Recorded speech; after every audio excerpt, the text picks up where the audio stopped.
research, bro, and like in terms of the internet is so vast. Like there's so much on the internet that people don't go out to see.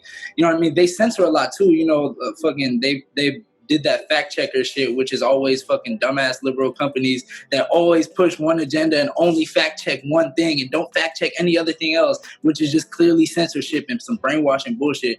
But like, yo, like, dog, like in terms of the internet is so vast that it's like, honestly, you can go tap into multiple sources. It's just that you have to pay attention to where the sources you're getting. Like, that's why one of the biggest things they did to the slaves when they were brought from Africa was they cut off their ancestral knowledge. They didn't let people know where they were from. They cut off all, you know what I'm saying, all their knowledge. So from back then to now, we've had so much knowledge cut off and we've been spoon-fed brainwashing bullshit that it's like, you know what I'm saying, it's not within our nature now to just go research outside the box. That's why, like, it's easy to go through sources and you don't have to go on no deep web bullshit, nothing like that. Like, they have fucking, like, different, like, it's just sources, like even just private speakers, you know what I'm saying, people that do their own research, private natural doctors, herbalist doctors, like even Dr. Sebi, like he preached a lot of this shit, like about how the government obviously put out AIDS, you know what I'm saying, and that these niggas obviously don't want you to eat well and obviously want you to be sick so they can push more bullshit on you, you know what I mean?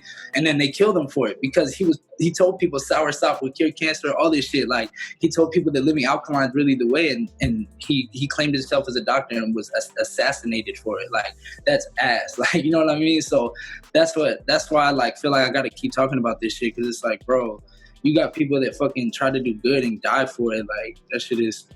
What's crazy is I called out the Jeffrey Epstein shit like 2 years before it happened.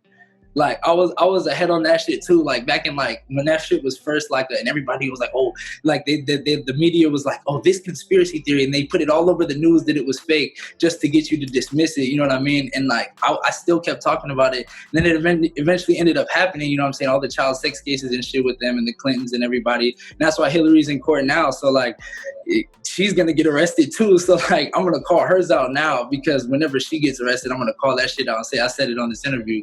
Hey, think about how much the documentary didn't talk about. The documentary was just very light. It was very to the people, what they wanted you to know. They didn't mention anything about the Clintons, Trump, nothing else. They cut off the whole end of the story. There's more. He's linked to so much more in that shit that it's like, you know what I'm saying? It's actually kind of disgraceful that you're disgracing those people that were actually abused for a whole deeper system by cutting off the knowledge of what the fuck really happened. So that shit is actually whack. But yeah, that shit was crazy, bro. I watched that doc too.